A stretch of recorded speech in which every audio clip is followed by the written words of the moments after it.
안녕하세요. 저는 경기도 용인에서 작은 반찬 가게를 운영하는 50대 여성입니다. 늘 웃는 얼굴로 즐겁게 살아가기 위해 노력하고 있죠. 하지만 불과 몇 년 전까지만 해도 저는 시집살이에 치이며 힘들게 살아가던 대한민국의 흔한 며느리였어요. 오랜 시간 한결같은 마음으로 시어머니를 모시며 온갖 산전수전을 다 겪어왔거든요. 그러다 친정엄마가 돌아가시며 저 자신을 돌아볼 기회를 가지게 됐습니다. 그때부터 제 인생이 완전히 달라졌네요. 그럼 순종적인 며느리로 사는 게 삶의 전부인 줄 알았던 제가 어떻게 행복을 찾게 됐는지 지금부터 그 이야기를 하나하나 풀어나 보겠습니다. 저는 남들이 보기엔 평범한 며느리였고 착한 아내였고 성실한 엄마였어요. 하지만 그 평범한 뒤에 한 사람을 향한 독을 품은 채 5년을 살았습니다. 그런 고통스러운 삶이 시작된 건 임종을 앞둔 친정엄마가 병원에서 저를 마지막으로 부르신 그날부터였어요. 보호자님, 어머님께서 찾으십니다. 가능하면 빨리 와주세요. 간호사의 목소리엔 다급함이 묻어 있었습니다. 병원으로 달려가는 내내 가슴이 방망이질 쳤죠. 친정엄마가 위암 말기 판정을 받고 2달째 병원에 계셨거든요. 병실 문을 열고 들어가니 엄마가 산소호흡기를 끼고 누워 계셨습니다. 예전에 그 억척스럽고 강인하던 모습은 온데간데 없고 앙상하게 마른 작은 체구에 노인만 남아 있더군요. 제 손을 잡는 친정엄마 손이 너무 차가워서 흠칫 놀라며 두 손으로 꼭 감싸드렸어요. 순이야, 엄마가 할 말이 있어. 엄마 목소린 너무 작아서 귀를 가까이 가져다 대야만 들을 수 있었습니다. 엄마, 힘들면 말 안 하셔도 돼요. 엄마가 무슨 말 하려는 건지 나 다 알아. 하지만 엄마는 고개를 저으며 제 손을 더 꽉 잡으셨습니다. 그러고는 병실을 둘러보시더니 간호사가 나간 것을 확인하고 나서야 말씀을 이어가셨어요. 순이야, 엄마가 너한테 줄 게 있어. 우리 집 벽장에. 엄마는 숨을 헐떡이시면서도 끝까지 말씀하려고 애쓰셨습니다. 저는 그런 엄마를 진정시키려 했지만 엄마는 마치 그 말을 하지 않으면 눈을 감을 수 없다는 듯 필사적이었죠. 벽장 안쪽 이불 보따리 안에 검은색 가방이 있어. 그걸 꼭 가져가야 해. 네? 아니, 무슨 가방이길래. 알았어요. 알았어. 내가 꼭 챙길 테니 지금은 좀 쉬세요. 아니야, 잘 들어, 순이야. 그건 엄마가 30년 넘게 파출부하고 식당 일하면서 한 푼 두 푼 모은 거야. 너한테 주려고. 친정엄마의 눈에서 눈물이 주르륵 흘러내렸습니다. 영문도 모르는 저도 엄마의 눈물을 보자 따라서 울음이 터져 나왔네요. 엄마가 얼마나 고생하셨는지 저는 누구보다 잘 알고 있었거든요. 아버지가 돌아가시고 저 하나 잘 키우기 위해 새벽부터 밤 늦게까지 쉴 새 없이 일하던 엄마. 명절 때도 쉬지 못하고 남의 집 일을 도우러 가시던 엄마. 매일 밤 파스로 도배하고 끙끙 앓으며 잠을 설치던 엄마. 그런 엄마가 갑자기 믿지 못할 얘기를 꺼내 놓으셨어요. 가방 안에 금괴가 들었어. 금괴 30개. 순이, 널 위해서 엄마가 모아둔 거야. 금괴라는 말에 깜짝 놀랐습니다. 평생 자신을 위해서는 푼돈 한 번 쓰지 않던 엄마가 저를 위해 그런 놀라운 걸 모으셨다니. 뭉클하면서도 가슴이 아팠네요. 엄마, 왜 그런 걸. 그냥 엄마 위해서 좀 쓰고 사시지. 네가 지독하게 시집살이하는 거 엄마가 모르는 줄 아니? 아무리 숨기려고 해도 엄만 다 알아. 그 말씀에 또 눈물이 터져 혼났어요. 그동안 힘들어도 걱정 끼치기 싫어서 늘 잘 지낸다고 말했는데 엄마는 다 알고 계셨던 겁니다.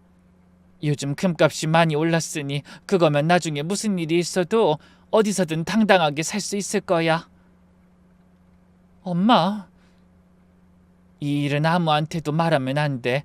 특히 시어머니한테는 절대로. 절대로 말하면 안 된다. 알겠지? 엄마는 힘든 와중에도 목소리에 힘을 실어 경고하듯 말씀하셨어요. 네 시어머니는 참 욕심이 많은 사람인 것 같더라. 엄마가 사람 잘 보는 거 알지? 꼭 조심해야 해. 지금 생각해보면 엄마는 이미 모든 걸 예견하신 것 같아요. 오랜 경험과 연륜으로 시어머니의 본성을 꿰뚫어 보셨던 거죠. 은행 금고에 바로 넣어. 집에 두지 말고, 알았지? 네, 엄마 알았어요. 걱정하지 마세요. 엄마가 어렵게 모아주신 거 꼭 지킬게요. 엄마는 그제야 안심하신 듯 미소를 지으셨습니다. 그러곤 침대 옆 서랍을 가리키셨어요. 저기 통장도 있어. 장례 비용으로 써. 넉넉할 테니 남은 건 네가 가지고. 엄마, 그게 무슨 소리예요? 엄마 나으실 거야. 이번에도 잘 이겨내실 거라고요. 하지만 엄마는 고개를 저으셨습니다. 순이야, 엄만 이제 네 아버지 만나러 갈 때가 됐어. 너무 힘들어. 더는 못 버틸 것 같아. 그날 밤 엄마는 제 손을 꼭 잡은 채로 영영 깨지 않을 깊은 잠에 빠지셨습니다. 마지막까지도 금괴에 대해 당부하기를 잊지 않으셨죠. 장례식장은 엄마가 일하시던 식당 사장님이 추천해 주신 곳으로 정했습니다. 규모는 크지 않았지만 엄마의 지인들이 많이 찾아와 주셨어요. 파출부 일을 같이 하시던 아주머니들, 식당 동료들, 동네 이웃들 모두 엄마가 얼마나 성실하고 좋은 분이셨는지 이야기해 주셨습니다. 조문객들의 이야기를 들으며 엄마가 그리워 또 눈물이 났네요. 시어머니도 장례식장에 오셨습니다. 검은 옷을 차려입고 제 앞에서 눈물까지 흘리셨죠. 아이고 순이야, 어쩌니? 이렇게 갑자기 가시다니? 시어머니가 제 손을 잡고 위로의 말씀을 하셨지만 너무 과장된 모습이라 오히려 어색했어요. 왠지 주변을 의식하는 행동 같았거든요.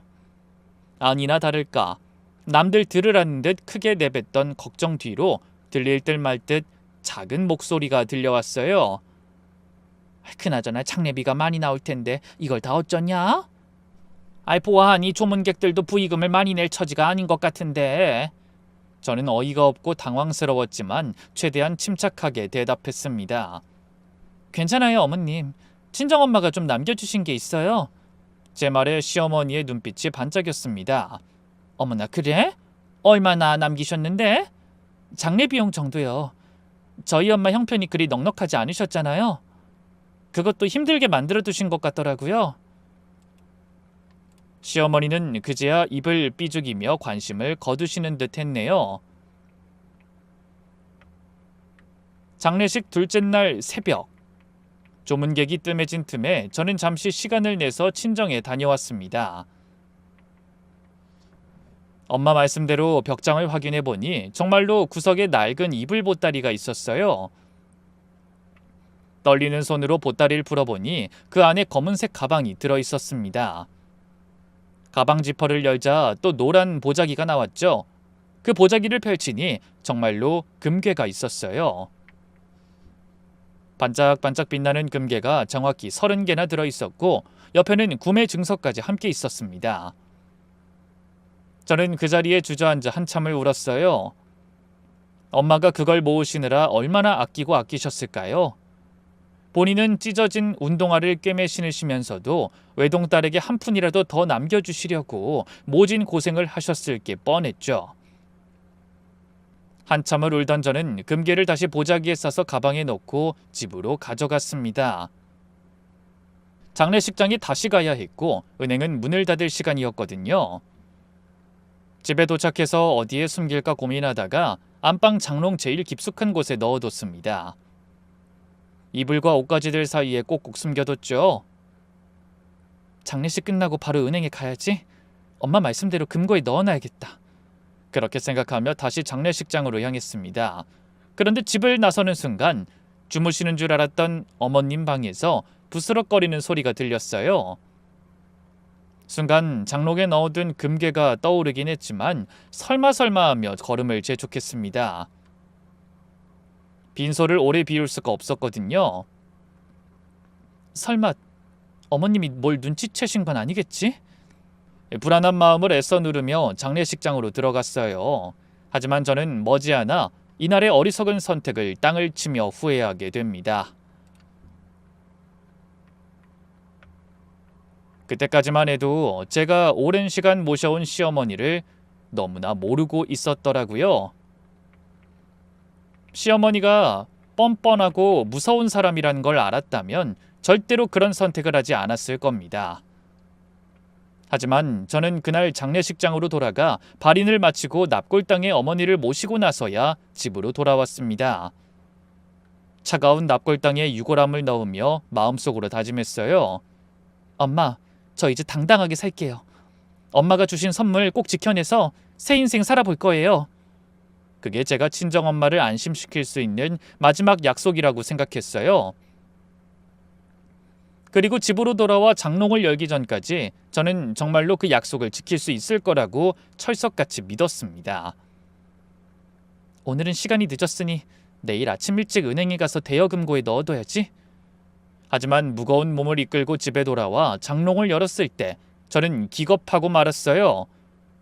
장롱문을 열고 이불을 하나씩 드러냈지만 있어야 할 가방이 보이지 않았거든요. 분명히 그 자리에 넣어뒀는데 말이죠. 이상하네? 입이 바짝 말랐지만 마음을 가라앉히고 차근차근 찾아봤습니다. 이불과 옷가지를 다 꺼내고 구석구석 살펴봤죠. 하지만 금괴가 든 검은 가방은 온데간데 없이 사라졌어요. 심장이 미친 듯이 뛰기 시작했습니다. 설마 내가 혹시 다른 곳에 두고 착각을 하나? 스스로에게 물으며 화장대 서랍도 열어보고 침대 밑도 들여다봤습니다. 심지어 베란다까지 뒤졌지만 가방은 보이지 않았어요. 그때 뒤에서 시어머니 목소리가 들렸습니다. 뭘 그렇게 찾니? 깜짝 놀라 돌아보니 시어머니가 방문에 기대어 절 보고 계셨어요. 언제부터 거기 계셨는지 표정이 묘하게 일그러져 있었습니다. 어머님, 그냥 뭐 좀 찾는 게 있어서요. 뭔데 그렇게 급하게 찾아? 내가 도와줄까? 아니에요, 괜찮아요. 저는 애써 평정심을 유지하려 했지만 손이 떨리는 건 숨길 수가 없었어요. 하지만 시어머니는 그런 제 속내는 모르시는지 무심하게 말씀하셨습니다. 알았다. 아범은 어딜 갔다고? 피로 좀 풀고 온다고 애랑 같이 사우나 갔어요. 근데 어머님, 혹시 집 비운 적 있으세요? 글쎄다. 너희 엄마 빈소 갔다 오고 마트도 다니고 했지. 왜? 어머님은 아무것도 모른다는 듯 물으셨어요. 아니, 사실은 저희 엄마가 남기신 물건이 있는데 검은색 가방이거든요. 분명히 장롱에 넣어뒀는데 안 보여서요. 왜? 그게 없어졌니? 네, 혹시 보신 적 없으세요? 아니, 난 본 적 없는데. 시어머니는 전혀 모르는 일이라는 듯 무심하게 답하셨죠. 그날 밤 저는 한숨도 잘 수가 없었습니다. 혹시나 하는 마음에 새벽에 다시 친정에 가봤어요. 친정엄마 잃고 경황이 없던 제가 가방을 가져오지 않고 착각한 건 아닐까 하면서요. 하지만 벽장 안은 텅 비어 있었습니다.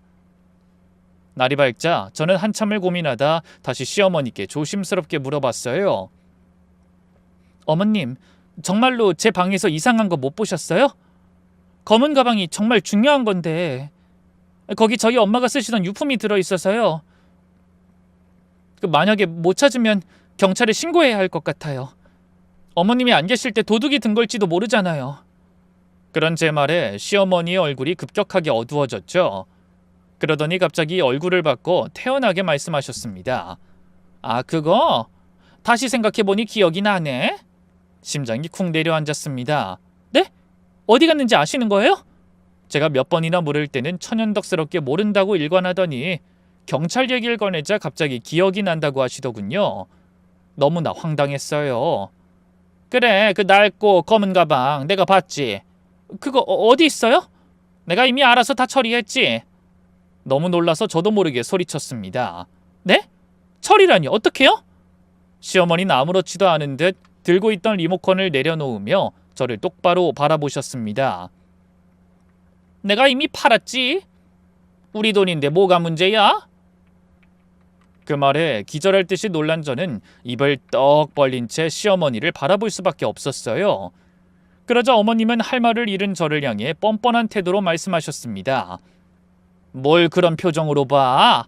네가 받은 거면 그게 다 우리 집 재산인 거고 내가 이 집 최고 어른이니까 내 마음대로 처분하는 게 맞지.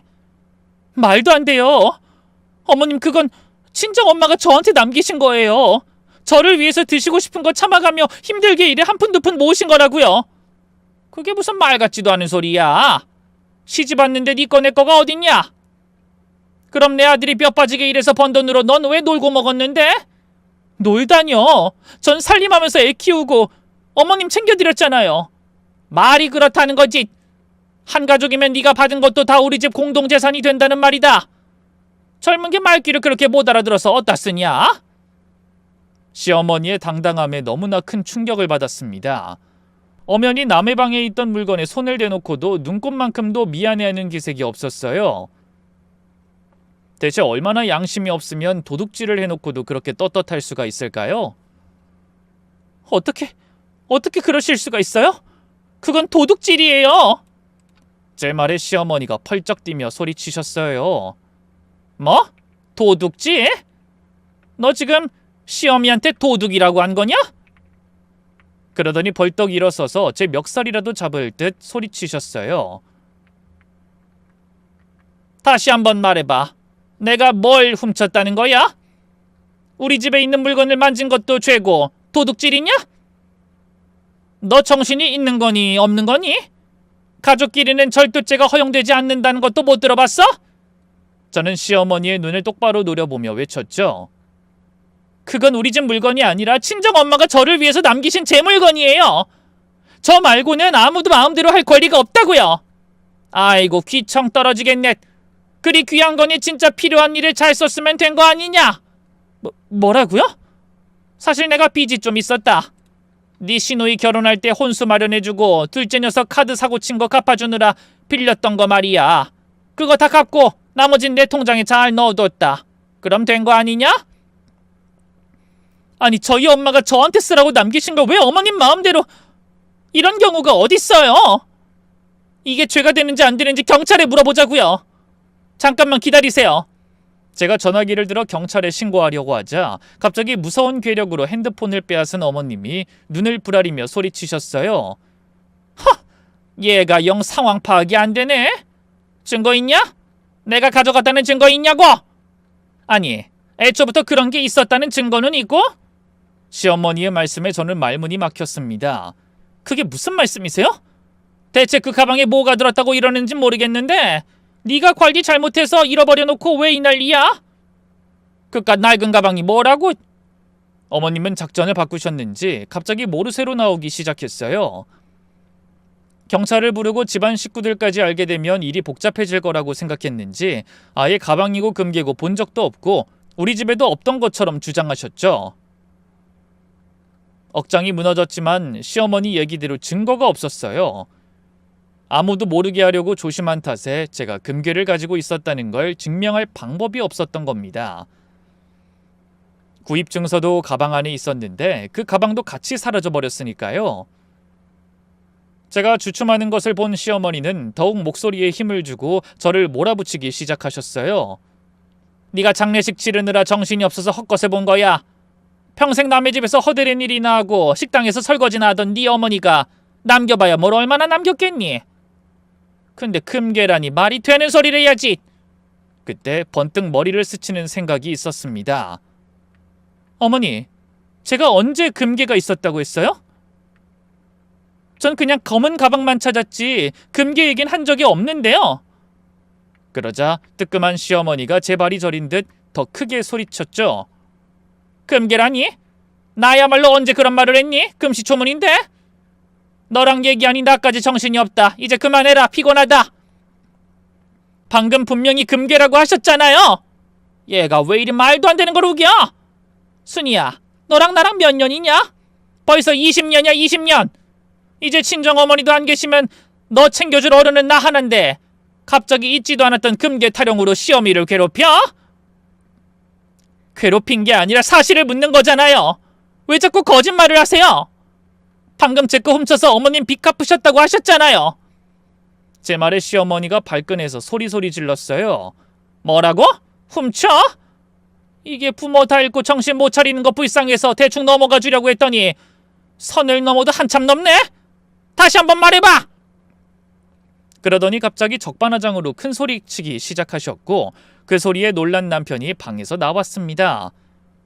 무슨 일이에요? 아침부터 왜 이러세요? 네 마누라가 엄니한테 하는 소리 한번 들어봐라. 나한테 도둑이란다. 있지도 않은 금괴를 내가 훔쳐갔다고 우기면서 생사람을 잡는다. 남편은 저를 보며 한숨을 쉬었습니다. 그게 정말이야? 당신이 어머니한테 그런 말 했어? 사실이니까 그렇지. 돌아가신 우리 엄마가 진짜 금괴를 남겨주셨는데 그게 감쪽같이 없어졌단 말이야. 어머님이 가져가셨다고 방금 그러셨는데 갑자기 말을 바꾸신 거라고. 뭐야? 금괴? 장모님이 그런 걸 어떻게 남기셔? 말이 되는 소리를 해. 남편의 의심 가득한 눈빛에 더욱 답답함만 커졌어요. 정말이라니까요. 엄마가 나 주려고 금괴 몇십 개를 어렵게 모으신 거라고. 당신 제정신이야? 금괴 가격이 얼마인 줄 알기나 해? 근데 몇십 개라니. 그럼 억이 넘어. 장모님한테 그런 돈이 어딨어? 엄마가 적금 하나 탈 때마다 사놓았다고 하셨단 말이야. 자그마치 30년 넘게 아껴가며 모으신 거라고. 파출부하고 식당 일에서? 말이 되는 소리를 해야지. 혼자 먹고 살기도 빠듯하셨겠다. 남편마저 저를 믿지 않으며 오히려 콧방귀를 뀌었어요. 그 모습에 의기양양해진 시어머니가 다시 입을 여셨습니다. 너무 그러지 마라. 쟤도 오죽 상심이 크면 저러겠니? 원래 부모나 자식 보내고 잠깐 정신줄 놓는 사람도 있는 법이야. 다른 어떤 것보다 충격받을 일이잖니. 어린인 내가 이해해야지. 시어머니는 마치 저를 불쌍히 여기는 듯한 표정을 지으셨어요. 하지만 그 눈빛 속에는 비웃음과 승리했다는 만족감이 가득했습니다. 그리고 말이야, 설령 네가 말하는 그 금괴가 정말 있었다고 치자. 그래도 이 집에 들어온 순간 그건 우리 집 재산이 되는 거야. 네가 우리 집 며느리니까. 알아들었니? 그런 법이 어디 있어요? 법? 그래, 뭐 좀 그렇게 법대로 따지고 싶거든 경찰서 가봐라. 가서 시어머니가 며느리 금괴 훔쳐갔다고 신고해봐. 증거도 없는 허황된 소리를 누가 믿어주겠니? 분하지만 어머님의 말이 맞았습니다. 그 일과 관련된 증거가 하나도 없었어요. 제가 금괴를 가지고 있었다는 것도 시어머니가 훔쳐갔다는 것도 증명할 방법이 없었죠. 혹시라도 이 얘기 밖에 나가서 떠들고 다니지 마라. 며느리가 정신 나가서 헛소리하고 다닌다고 소문나면 온 가족 망신살 뻗치는 거야. 알았니? 이럴 때일수록 정신 차리고 살림이나 제대로 해라. 그럼 다 잊어버리게 돼 있어. 마침 장례식 치르느라 밀린 집안일이 산더미 아니냐. 그렇게 말하고 방으로 들어가 버리셨습니다. 그 모습을 본 남편도 한숨을 쉬며 다시 방으로 들어갔죠. 저만 그 자리에 주저앉아 눈물을 펑펑 쏟았습니다. 억울하고 분하고 화가 났지만 아무것도 할 수가 없었어요.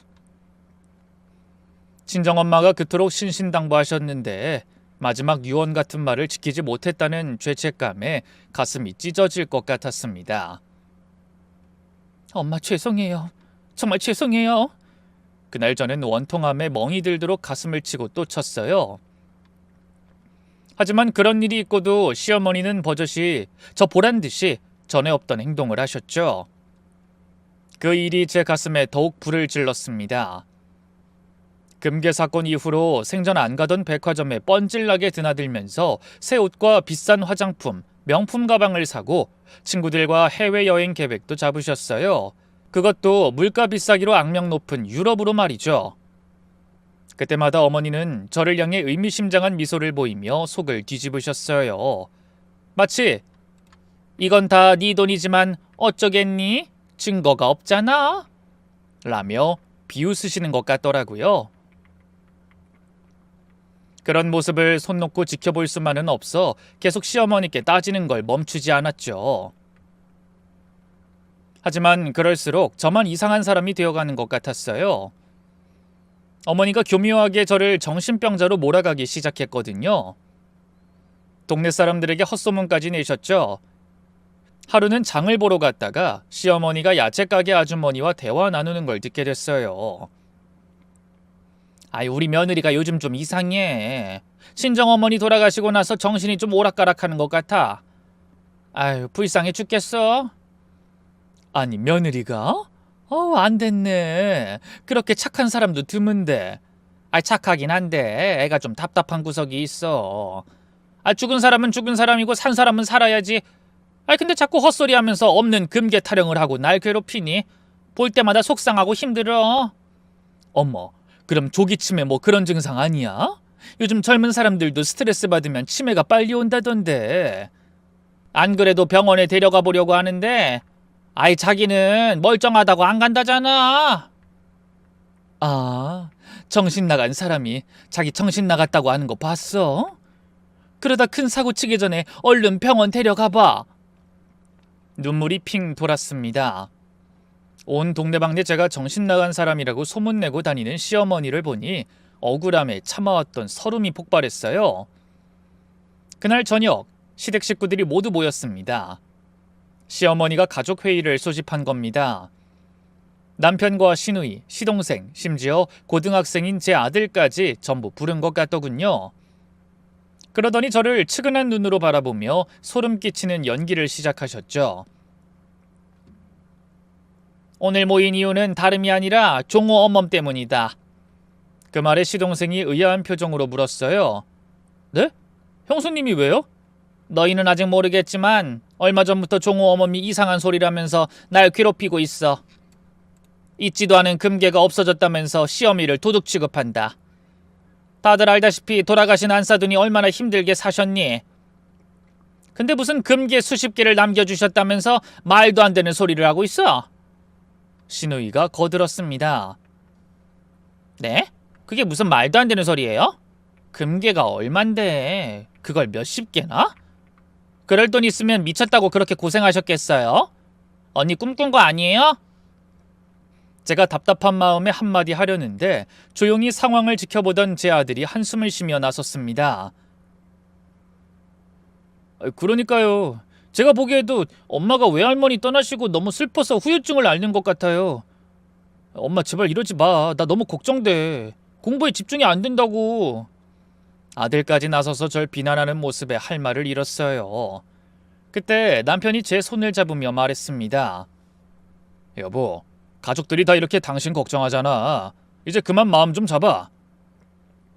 아니요. 금괴는 정말로 있었어요. 믿어줘요, 제발. 나도 그랬으면 좋겠다. 근데 장모님이 금괴 같은 걸 살 형편이 안 되셨다는 건 누구보다 당신이 잘 알잖아. 현실적으로 생각해봐. 온 가족이 제발 정신 좀 차리라며 저를 궁지에 몰아놓고 있었어요.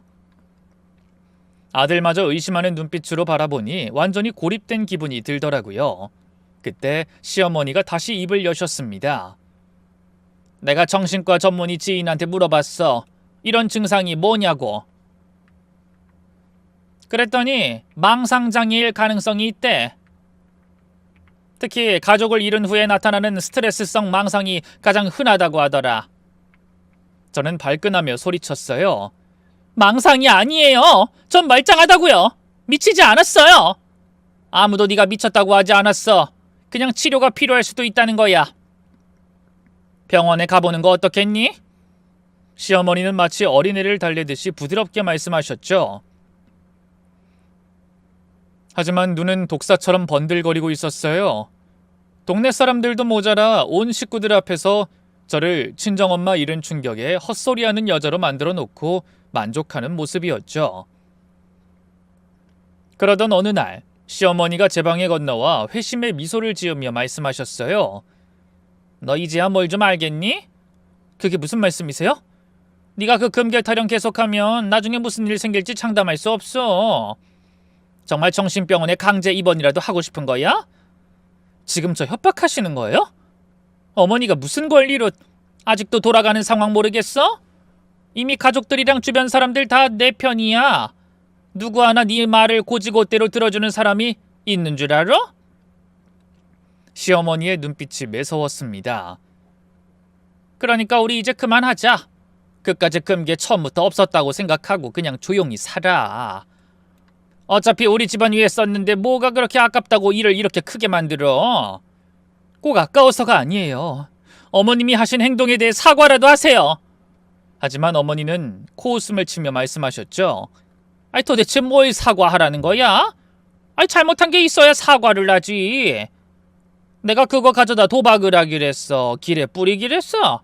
알차게 잘 썼다고 분명히 말했지. 제발 정신 차리고 오늘 이후로 그 망할 금괴 타령은 관둬라. 안 그러면 뒷일은 책임 못 져. 혹시 너 정신병원 가면 종호가 얼마나 상처받을지 생각해봐라. 시어머니는 통보하듯 말한 뒤 방을 나가셨고 저는 결국 그 협박에 무너지고 말았습니다. 그대로 고집을 부리면 시어머니의 계략으로 어떤 무서운 일을 당할지 모른다는 두려움이 밀려왔어요. 마음은 아팠지만 아무것도 할 수 없다는 무력감으로 절망에 빠져버렸죠. 엄마 죄송해요. 지금은 아무것도 할 수가 없어요. 하지만 언젠간 이 원통함을 꼭 풀고 말 거예요. 그렇게 기약 없는 약속을 뒤로 하고 조용히 사는 쪽으로 선택을 했습니다. 처음부터 친정엄마의 유산은 없었던 걸로 치고 다 잊은 듯 살아가기로 한 거죠. 하지만 마음속으로는 복수의 칼을 갈며 언젠가 시어머니가 가장 행복한 날, 가장 지독한 복수를 하겠다고 결심했네요. 그리고 그 복수를 위해 조용히 준비를 시작했어요. 먼저 제대로 된 증거를 수집하기 위해 고민했습니다. 그러다 가장 먼저 한 일은 집 근처 금은방을 찾아다니는 일이었죠. 시어머니 말대로 금괴를 팔았다면 분명 금방 주인이 기억할 것 같았어요. 조용한 동네에서 금괴 파는 일이 흔한 일은 아닐 것 같더라고요. 그래서 집에서 가장 가까운 금은방부터 하나하나 찾아다니며 시어머니의 사진을 보여주고 이렇게 물었습니다. 죄송한데 이 사진에 계신 60대 어르신이 얼마 전에 금괴 팔러 오지 않았나요? 아니요, 그런 일 없었어요. 금괴에 대해 묻자 다들 의외라는 듯 놀라워하며 고개를 저었어요. 그렇게 집 근처에서 시작된 금은방 조사는 점점 반경을 넓혀 버스로 2정거장이나 떨어진 곳까지 찾아다니게 됐죠. 그러다 하루는 규모가 꽤 커 보이는 점포에 들어갔습니다. 안녕하세요. 혹시 최근에 이 어르신이 금괴를 판매하러 오시지 않았나요? 그러자 점포 주인이 눈을 가늘게 뜨더니 물었어요. 왜 그러시는 거예요? 무슨 일 있나요? 그때 저는 뭔가 희망적인 징조를 느꼈습니다. 다른 사람들은 아예 그런 일이 없다고 잘라 말했는데 당황스러운 얼굴로 이유를 묻는 걸 보니 뭔가 알고 있는 것 같다는 생각이 들더라고요. 그래서 일부러 눈에 힘을 주고 한숨을 쉬며 말했습니다. 그 금괴가 돈 한 푼이래요. 이분은 저희 시어머니신데 아무것도 모르고 친구 부탁으로 금괴를 파신 것 같아요. 잘못하면 이 문제에 경찰까지 나설지 모르는데 혹시 여기 오신 게 사실이라면 그냥 CCTV 자료만 받아 확인하고 조용히 해결하고 싶어서요. 만약 시어머니가 금괴를 그 점포에 판 게 맞다면 주인도 일이 커지지 않고 해결되길 바랄 거라는 생각이 들었어요. 역시나 고민하던 주인은 장부를 뒤적여 금괴 매입한 기록을 찾아내 날짜를 확인하고 CCTV 자료를 제공해 줬습니다. 일정 기간이 지나면 기록이 지워진다는 말을 들어서 조급했지만 다행히 늦지 않았더라고요. 화면을 확인한 저는 다시 한번 가슴으로 울었습니다. 저를 그토록 정신 나간 사람으로 만들던 시어머니가 멀쩡히 친정엄마의 검은 가방을 들고 금방으로 들어오더라고요. 그러더니 금괴를 꺼내 보이며 흥정하고 있는 게 보였죠. 예상했던 일이지만 저도 모르게 눈물이 흘러 억지로 참느라 혼났습니다. 하지만 그걸로는 충분하지 않았어요. 어머니가 그 금괴는 처음부터 자기 물건이었다고 주장해도 할 말이 없을 것 같더라고요. 그래서 도망칠 수 없는 결정적인 증거를 더 모으기로 했어요. 어설프게 움직이다 궁지에 몰리는 건 한 번으로 좋겠으니까요. 그래서 이번엔 시어머니를 미행해 금괴 판돈을 어떻게 관리하는지 알아봤습니다. 어머니는 백화점과 고급 레스토랑, 피부과에 다니며 흥청망청 돈을 쓰고 있었어요. 피 같은 친정엄마의 돈이 그렇게 쓰이는 게 마음 아팠지만 섣불리 나설 수가 없었습니다. 어떻게든 결정적인 증거를 잡아 시어머니가 둘러대지 못하게 해야 했어요. 이번엔 어머니가 외출한 시간에 방을 뒤져 거래은행의 통장을 찾아냈습니다. 그리고 거액이 입금된 날짜와 그 돈이 어떻게 사용되었는지 통장 거래 내역을 핸드폰으로 찍어 일일이 사진으로 남겼죠. 다음으로 한 일은 작은 볼펜 모양의 녹음기를 하나 사서 항상 몸에 지니고 다니는 일이었어요. 언제 어디서 어머니가 제 금괴에 손을 댔다는 증거가 될 말을 듣게 될지 모른다고 생각했죠. 그러다 하루는 어머니가 거나하게 술에 취해 들어온 날이 있었어요. 그맘때 조용히 지내는 척하던 절 보고 어머님은 어느 정도 마음을 놓은 것 같았죠. 저는 일부러 시어머니를 방심하게 만들기 위해 꿀물을 한 잔 타서 방으로 들어가 친절하게 물었습니다. 어머님, 오늘 기분 좋으신가 봐요. 약 좀 많이 드신 것 같은데 이 꿀물 한 잔 드세요. 오냐, 아우 친구들하고 호텔 뷔페 다녀왔거든. 아유 이것들이 못 먹고 살았나. 내가 한 통 낸다고 하니까 좋아서 난리더라. 어머니는 으스대며 친구들에게 호텔 뷔페를 사줬다고 자랑하시더군요. 저는 주먹을 꼭 쥐고 마음을 다스리며 다시 물었어요. 어머, 호텔 뷔페가 한두 푼이 아닐 텐데 괜찮으시겠어요? 아유 그래봐야 푼돈이지. 내가 사돈 잘 둔 덕에 요즘 돈 걱정 안 하고 살잖냐? 아유 그래, 이게 다 우리 며느리 덕이지. 네가 내 인생에 도움이 되기도 하는구나. 심장이 쿵쿵 뛰었습니다. 조금만 더 구슬리면 시어머니가 자기가 한 짓을 털어놓을 것도 같았거든요. 그게 왜 제 덕이에요? 아이 몰라서 묻냐? 우리끼리 얘기지만 그 금괴 판 돈이 아직도 두둑하게 내 통장에 있잖아. 안 사돈이 부지런히 파출부한 덕에 내 노후가 아주 편안하다. 아유 기분이다. 다음 안 사돈 기일엔 나도 같이 납골당 가마. 가서 우리 사돈한테 고맙다고 인사라도 해야지. 시어머니 입에서 금괴라는 말이 나오는 순간 저는 쾌재를 불렀습니다. 억울한 마음에 무작정 금괴 내놓으라고 소리칠 때는 펄쩍 뛰던 시어머니가 술 한잔하고 방심하자 자기 죄를 술술 실토하더라고요. 그렇게 모은 증거들을 가지고 법적 대응을 준비하기로 했습니다. 그래서 변호사를 찾아가 상담을 받았지만 역시나 답변은 절망적이었어요. 직계 존속에 대한 절도는 형법상 친족 상도례가 적용되어 처벌이 어렵습니다. 법적으로 해결할 수 없다면 다른 방법을 찾아야 했어요. 멀쩡히 남의 돈에 손을 대고도 처벌받지 않는다니 우라통이 터졌습니다. 제가 아무리 노력해서 증거를 모아도 상대에게 죄를 물을 수 없다니 답답했죠. 그래서 그때 생각했어요. 어머니가 많은 사람들의 축하를 받고 주인공이 되는 행복한 순간에 잊을 수 없는 좌절과 고통을 맛보게 해주자고요. 제가 어머니에게 억울하게 당했던 것 이상의 자괴감을 선물하고 싶었거든요. 그때 떠오르는 게 칠순잔치였습니다. 시어머니는 항상 이런 말씀을 하셨거든요. 내 칠순은 크게 해다오. 여행이고 뭐고 그런 건 필요 없으니 이 근처에서 제일 좋은 호텔에서 사람들 다 초대해서 축하받고 싶다. 그래서 그날을 노리기로 했어요.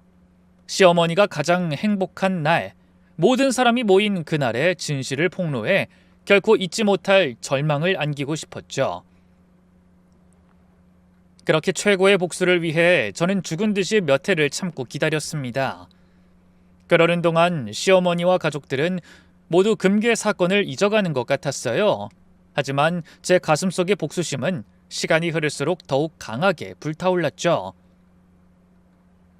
드디어 친정엄마가 돌아가신 지 5년째 되던 해, 시어머니의 칠순이 다가왔습니다. 시어머니는 늘 입버릇처럼 얘기한 대로 호텔 연회장을 빌려 성대한 잔치를 준비하셨어요. 친척과 친구들, 교회 사람들까지 거의 100명에 가까운 사람들을 초대하시더군요. 잔치 당일 시어머니는 들뜬 표정으로 화려하게 장식된 호텔 연회장에 앉아 계셨어요. 시누이는 아무것도 모르고 자기 어머니의 기분을 맞춰주기 위해 노력했죠. 엄마 오늘 진짜 예쁘시네요. 손님들 정말 많이 왔어요. 무슨 유명인사 칠순 같다니까요. 그래? 아이, 잔치는 이왕 하려면 크게 해야 하는 거야. 남한테 책 잡힐 정도로 초라하게 할 바엔 안 하는 게 낫지. 그러면서 얼굴 가득 만족감을 드러내는 시어머니를 보니 저도 모르게 코웃음이 나왔습니다. 최고의 순간에 잊을 수 없는 망신을 당한다면 어떤 표정을 지을지 벌써부터 고소한 생각이 들었네요. 잠시 후 손님들이 하나둘 축하 인사를 건넸습니다. 최 여사님, 칠순 축하드려요. 아우, 정말 젊어 보이세요. 환갑이라고 해도 믿겠네요. 시어머니는 만면에 미소를 띠고 인사를 받으셨어요. 곧이어 식사가 시작되고 축하 순서도 이어졌죠. 그 뒤로 손자 손녀들의 축하 노래, 교회 성가대의 축가, 친구분들의 축하 인사로 어머니의 얼굴에서는 웃음이 떠나지 않았어요. 그리고 드디어 기다리고 기다리던 저의 차례가 왔습니다. 이제 오늘의 주인공인 최 여사님의 며느님이 준비한 특별한 순서가 기다리고 있습니다. 하나뿐인 며느님이 감사의 마음을 담아 직접 특별한 영상을 준비하셨다고 하는데요. 이 마지막까지 철저하게 비밀로 준비하셨다고 하네요. 요즘 보기 드물게 사이좋은 고부간이라 참 보기가 좋습니다. 사회자의 멘트에 시어머니가 놀란 표정을 지으셨어요. 영상이라니? 네가 영상을 준비했어? 놀란 것 같은 시어머니를 향해 제가 웃으며 답했습니다. 네, 어머님. 제 마음을 담아서 준비한 특별 선물이에요. 마음에 드셨으면 좋겠네요. 기대하세요. 그 순간 시어머니의 눈에 잠시 두려움 같은 게 스치더군요. 하지만 그 많은 손님 앞에서 저를 말릴 엄두는 내지 못하는 것 같았어요. 저는 마이크를 잡고 조심스럽게 입을 열었습니다. 안녕하세요. 오늘 이렇게 많은 분이 저희 어머니의 칠순을 축하해 주셔서 정말 감사드립니다. 이렇게 감사한 여러분들에게 시어머니가 어떤 분이신지 그 진 면모를 보여드리고 싶어 특별한 영상을 준비했습니다. 어머님, 칠순 진심으로 축하드립니다. 오늘은 결코 잊지 못할 하루가 되실 거예요. 인사말이 끝나자 사람들이 흐뭇한 미소를 지으며 스크린을 바라봤습니다. 그리고 곧 영상이 시작됐어요. 처음에는 어머님의 젊은 시절 사진들이 나왔죠. 그리고 가족 사진도 나왔어요. 사람들은 웃으며 영상에 집중하더군요. 그런데 몇 분 이어지던 영상의 화면이 갑자기 바뀌었습니다. 화면 가득 저희 친정엄마의 수첩이 떠올랐어요.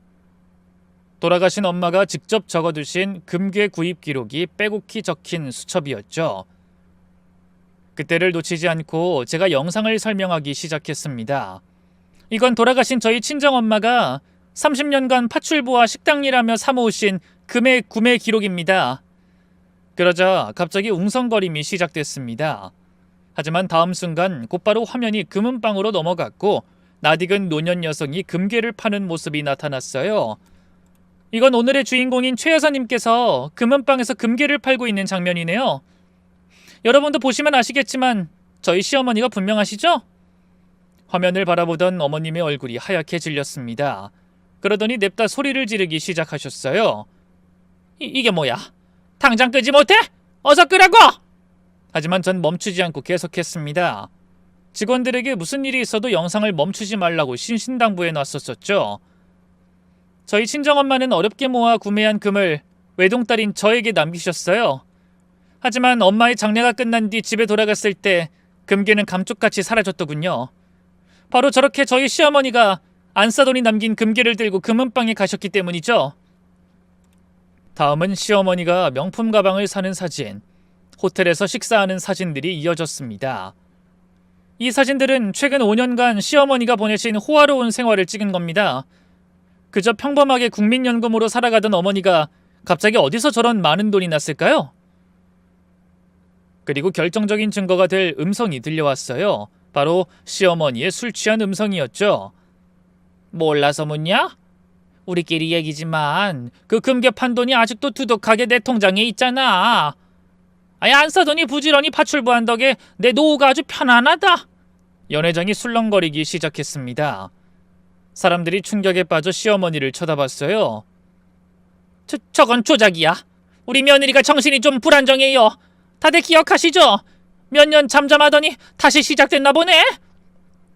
하지만 영상은 계속됐습니다. 마지막으로 제가 직접 찍은 영상이 나왔죠. 화면 속에 저는 눈물을 흘리며 말했습니다. 5년 전 친정엄마가 저를 위해 평생 모으신 금괴가 사라졌습니다. 시어머니는 그걸 몰래 가져가 자신의 빚을 갚고 호화로운 생활을 즐기면서도 정작 금의 주인인 저는 정신병자로 몰았어요. 화면이 바뀌며 병원 진단서가 나타났습니다. 하지만 전 정상입니다. 대학병원에서도 아무 이상이 없다고 했어요. 시어머니가 제가 더는 금에 대한 얘기를 꺼내지 못하도록 저를 정신병자 취급하며 음해하고 협박했습니다. 제 말이 끝나기가 무섭게 시어머니가 무대 위로 뛰어올라와 사색이 된 얼굴로 소리쳤죠. 꺼! 당장 끄라고! 그 순간 영상이 끝났고 연회장은 찬물을 끼얹은 듯 정적에 휩싸였습니다. 시어머니는 분노로 얼굴이 새빨갛게 달아올라 제 마이크를 빼앗았어요. 하지만 사람들의 눈빛은 이미 바뀌어 있었습니다. 의심과 경멸의 눈빛으로 시어머니를 바라보고 있었죠. 최 여사, 저게 다 사실이야? 사돈이 고생고생해서 남긴 유산을 정말 가로챈 거야? 아니, 훔쳤다고 해야 하나? 그럼 그때 며느리가 정신 나갔다고 한 것도 일부러 그런 거구만. 시어머니의 지인들도 하나둘 자리를 떠났습니다.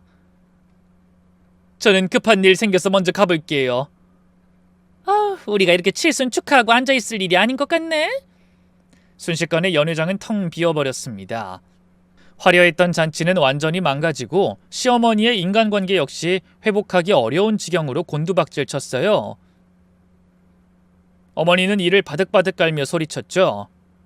이것이 날 이렇게 망신 주고도 네가 멀쩡히 내 아들이랑 살 수 있을 것 같아? 남편도 길길이 날뛰긴 마찬가지였어요. 여보, 당신이 아무리 억울하더라도 이건 너무한 거 아니야? 아니, 어떻게 시어머니 칠순잔치를 이렇게 망칠 수가 있어?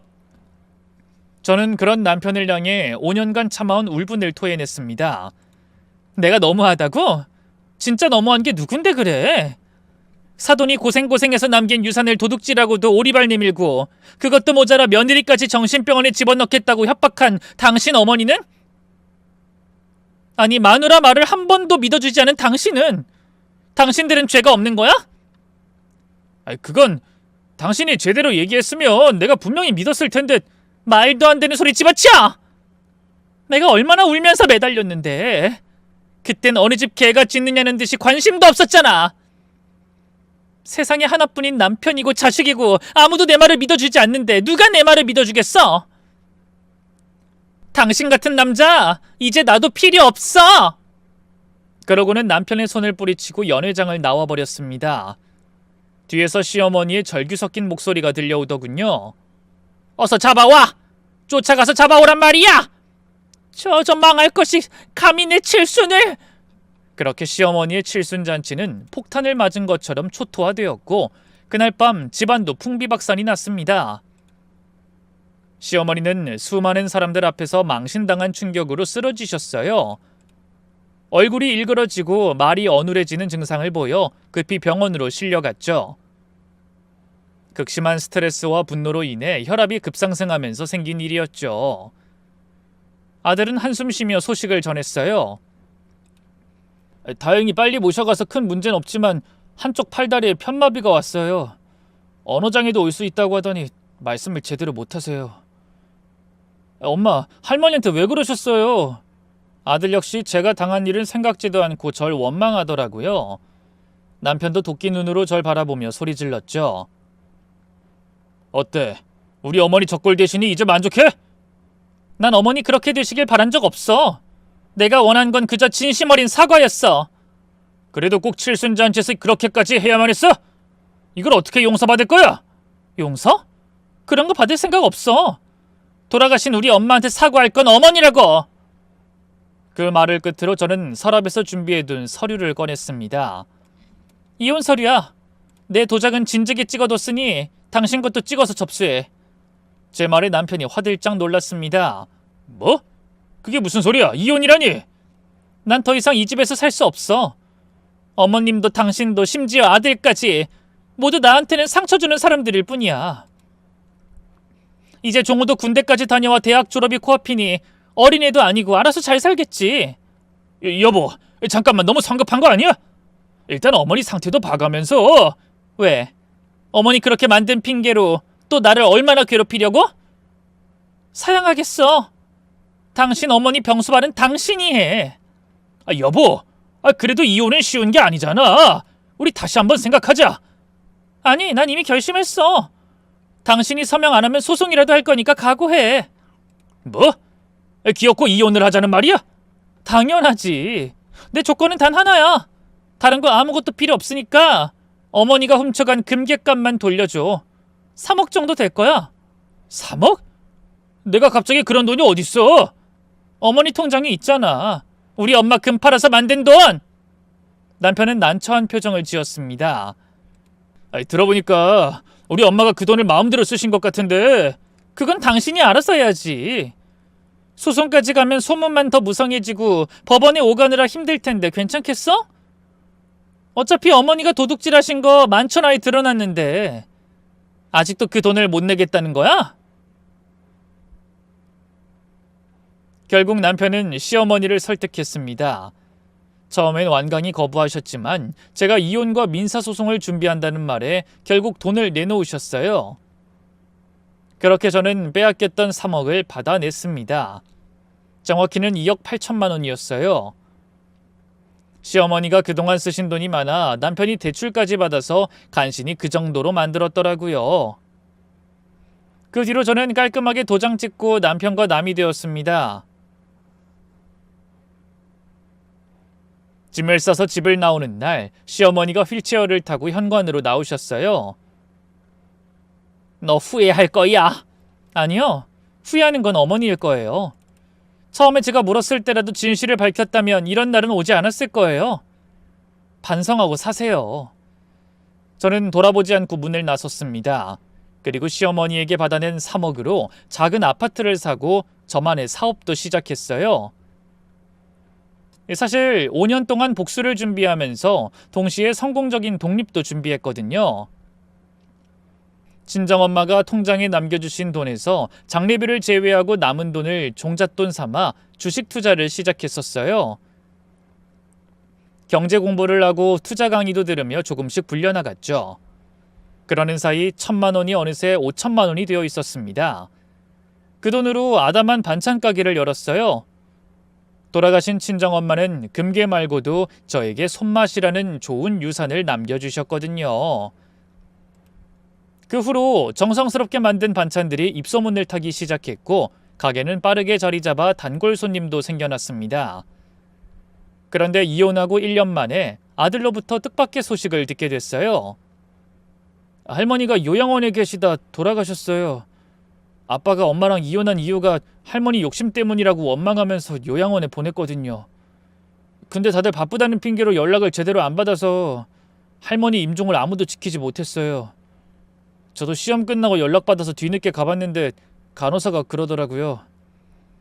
할머니가 마지막까지 큰며느리를 찾으면서 사과하고 싶어 하셨다고. 큰며느리랑 같이 살 때가 제일 행복했다면서 뒤늦게 후회를 많이 하신 모양이에요. 그 소식에 안타까운 마음이 들었지만 후회는 없었습니다. 제가 옳다고 생각하는 일에 최선을 다해 스스로 현재의 행복을 찾았으니까요. 하지만 어머니는 그 반대였던 모양이더군요. 죽기 전에 후회되는 일이 많아 외로운 죽음을 맞으면서도 미련이 많이 남았던 것 같습니다.